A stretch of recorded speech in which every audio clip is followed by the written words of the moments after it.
આશ્ચર્યની અને ચોંકાવનારી વાત એ છે કે આ ગોડાઉન ઝડપાયું એ પહેલાં તો આખા દેશની અંદર આ બધી નકલી દવાઓ માર્કેટમાં ઘૂસી ગઈ છે. અટલ બિહારી વાજપેયીએ એક વખત એક જાપાની પ્રેસિડેન્ટ સાથે વાત કરેલી ત્યારે એવું કીધેલું કે ભારત દેશ છે એ જુગાડ ઉપર ચાલે છે. તો પેલા જાપાનીઝને જુગાડ વિશે ખબર નહીં હતી. તો જાપાનીઝે કીધું કે અટલજી આ જુગાડ મને આપો નહીં.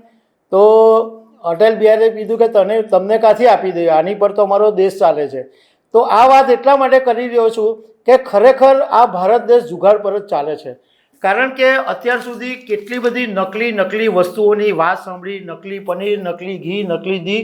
હવે પુડુચેરીની અંદર આખું એક નકલી દવાનું ગોડાઉન ઝડપાયું અને સૌથી આશ્ચર્યની અને ચોંકાવનારી વાત એ છે કે આ ગોડાઉન ઝડપાયું એ પહેલાં તો આખા દેશની અંદર આ બધી નકલી દવાઓ માર્કેટમાં ઘૂસી ગઈ છે. અને હવે સરકાર જાગી છે અને આખા દેશની અંદર એલર્ટ આપવામાં આવ્યું છે કે આવી જે બધી નકલી દવાઓ છે એ ખરીદવી નહીં, એ જોખમકારક છે. તો આના વિશે હું તમારી સાથે વાત કરીશ.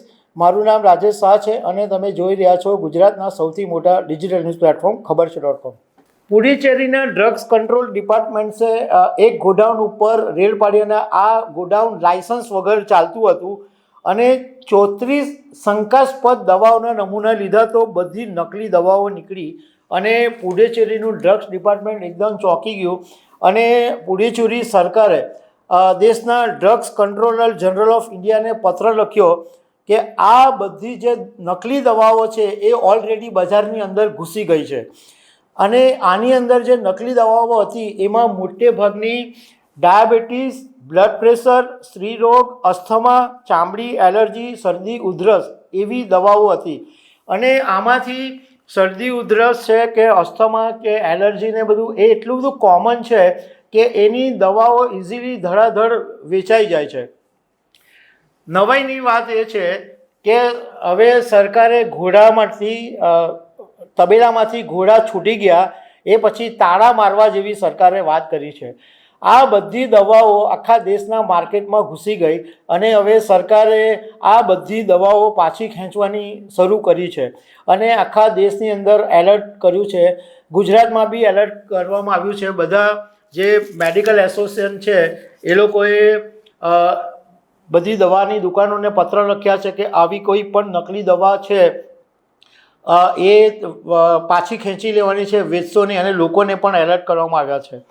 હવે જે દવાઓ જપ્ત કરવામાં આવી છે એની તમને થોડીક માહિતી આપું તો કેટરોલ DT 10 mgની દવા છે જે પેઇન કિલર માટે વપરાય છે એ જપ્ત કરવામાં આવી છે. એક ટેલિકાસ્ટ L કરીને શરદી ઉધરસની દવા છે. બેન્ઝોપલ્સ જે સૂકી ઉધરસ માટેની એક દવા છે. LCIN 250 એન્ટીબાયોટિક્સ છે. LEVIPIL 250 એ ન્યુરો માટેની દવા છે. વોલ્ટિન 16 એ ચક્કર આવે એના માટે, ચક્કરની સમસ્યા માટેની દવા છે. અને રેનોલેક્સ એ ચેસ્ટ પેઇન માટેની દવા છે. તો આટલી જે દવાઓ છે એ ઓલરેડી જપ્ત કરી દેવામાં આવી છે. પણ આ ડાયાબિટીસથી માંડીને આ બધાના રોગોની ઘણી બધી દવાઓ જે છે એ ઓલરેડી માર્કેટમાં ઘૂસી ગઈ છે.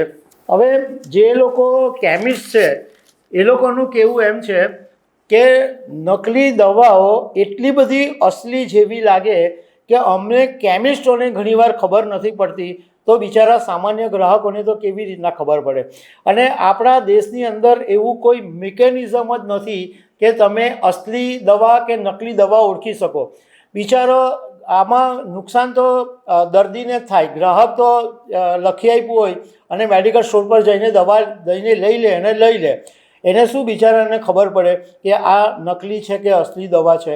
હવે જાણકારોનું કહેવું એમ છે કે નકલી દવાઓ જે હોય છે એ જે અસલી દવામાં જે કન્ટેન્ટ હોય જેનાથી તમે સાજા થાવ એ કન્ટેન્ટ નકલી દવાની અંદર હોતું નથી.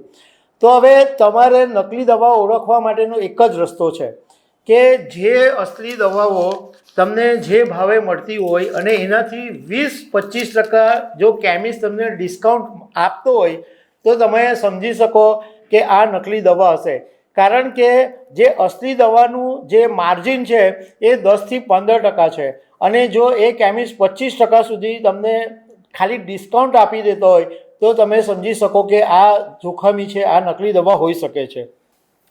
હવે દેશની જે ટોચની ફાર્મા કંપનીઓ છે એમણે એક રસ્તો કાઢ્યો છે કે હવે જે દવાનું પેકેજિંગ છે એની પર QR કોડ મૂકી દેવામાં આવે છે, અને એ QR કોડ જો તમે સ્કેન કરો તો તમને ખબર પડી જાય કે આ અસલી છે કે નકલી દવા છે.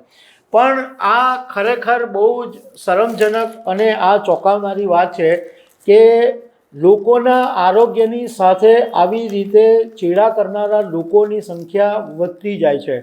આ નકલી દવાઓ, નકલી પનીર અને લોકોના આરોગ્યને રીતસરનું જોખમમાં મૂકી રહ્યા છે. અને બીજું એક એ પણ છે કે આપણા દેશની અંદર આવા લોકો માટે હજુ સુધી કડક કાયદા નથી. પકડાય છે તો એ છૂટી જાય છે.